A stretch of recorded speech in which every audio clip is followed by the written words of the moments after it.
Hi guys, எல்லாருக்குமே வணக்கம். இப்போ ஒரு பிரேக்கிங் நியூஸ் வந்திருக்கு. என்னென்னா, விஜயோட வீட்டுக்குள்ளே முகம் தெரியாத ஒரு மர்ம நபர் வீட்டுக்குள்ளே போயிருக்காரு.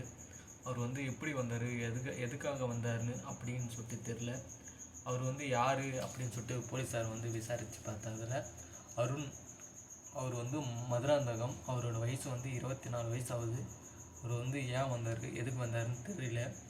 அது மட்டும் இல்லாமல் அவர் மனநிலை பாதிக்கப்பட்ட ஹாஸ்பிட்டல்லேருந்து வந்திருக்காரு அப்படின்ற மாதிரி சொல்கிறாங்க. 4 வருஷமாக அங்கே தான் இருந்திருக்கேன் அப்படின்னு சொல்லிட்டு சொல்கிறாங்க. அவர் விஜய் வீட்டுக்குள்ளே எதுக்கு வந்தாங்கன்னு தெரியல. அது மட்டும் இல்லாமல் போலீஸாரும் ரொம்ப தீவிரமாக விசாரணை பண்ணிக்கிட்டு இருக்காங்க.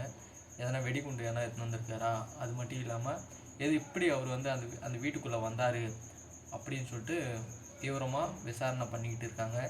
இது மட்டும் இல்லாமல் ஒய்ஃப் பிரிவை தாண்டி அவர் எப்படி உள்ளே வந்தார் அப்படின்ற ஒரு கேள்வியும் மிகப்பெரிய ஒரு கேள்வி எழுந்திருக்கு. இந்த டைமுக்கு எதுக்கு அவர் உள்ளே வந்தார் அப்படின்றதுன்னு தெரியல. அது மட்டும் இல்லாமல் விஜய் சுற்றுப்பயணம் தொடர்ச்சியாக போக போகிறாரு. நாளைக்கு மீண்டும் அது அந்த நிலையில் அவர் எப்படி இந்தமாரி ஒருத்தர் திடீர்னு உள்ளே வர முடியும்? இது யார் அனுமதி கொடுத்தாங்க? அவர் எதுக்காக வீட்டுக்குள்ளே வந்தார் அப்படின்ற மிகப்பெரிய ஒரு கேள்வியே போலீஸாருக்கும் எழுந்திருக்கு. மக்களிடையும் ஒரு பயத்தை, ஒரு அச்சத்தை ஏற்படுத்தியிருக்கு.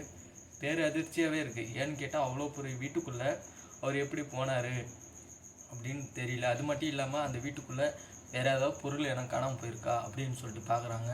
அது மட்டும் இல்லாமல் அவர் எத்தனை வருஷமாக அங்கே மனநிலை பாதிக்கப்பட்ட ஹாஸ்பிட்டலில் இருந்திருக்காரு. எதுக்காக இவங்க வந்தார், யாரை அவர் அழைச்சிக்கிட்டு வந்தாங்க அப்படின்றது கேட்டு போலீஸார் தீவிரமாக விசாரணை பண்ணிக்கிட்டு இருக்காங்க.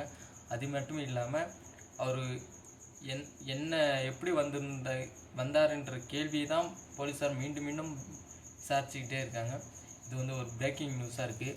கண்டிப்பாக இது அரசியல் சம்மந்தப்பட்ட ஒரு விஷயமா இருக்குமா அப்படின்னு தெரியல. இதுக்குள்ளே ஒரு அரசியல் கண்டிப்பாக இருக்குமான்னு ஒரு போலீஸார் இதுவும் தீவிரமாக விசாரணை பண்ணிக்கிட்டு இருக்காங்க. அவர் ஒருவேளை விஜயை பார்க்கணுன்னு ஒரு ஆர்வத்தில் உள்ளே போனாரா, இல்லை எதற்காக அப்படி அதுக்குள்ளே போனாருன்னு தெரியல. இது போலீஸார் விசாரணை பண்ணுறாங்க. அது மட்டும் இல்லாமல் நாளைக்கு மிகப்பெரிய ஒரு சுற்றுப்பயணம் தளபதி விஜய் அவர்கள் போக இருக்கார். அந்த பயணம் வெற்றி அடையணும்னு வேண்டிக்கிறோம். நம்ம சேனலை பிடிச்சிருந்தால் லைக் பண்ணுங்கள், ஷேர் பண்ணுங்கள், கமெண்ட் பண்ணுங்கள். மறக்காமல் தமிழ் சினி பாலிடிக்ஸ் சேனலை சப்ஸ்கிரைப் பண்ணுங்கள். இதுமாரி சினிமா அப்டேட்டுகளோட பிரேக்கிங் நியூஸாக எதாக இருந்தாலும் கண்டிப்பாக உங்களுக்கு இந்த வீடியோவை நான் அப்லோட் பண்ணுவேன். கண்டிப்பாக உங்களுக்கு எல்லாருக்கும் பிடிக்கும்னு நினைக்கிறேன். நம்ம சேனல் பிடிச்சிருந்தால் லைக் பண்ணுங்கள், ஷேர் பண்ணுங்கள், கமெண்ட் பண்ணுங்கள். மறக்காமல் மீண்டும் சொல்கிறது தான், சப்ஸ்கிரைப் மட்டும் பண்ண மறந்துடாதீங்க. நன்றி. ஓகே, பாய்.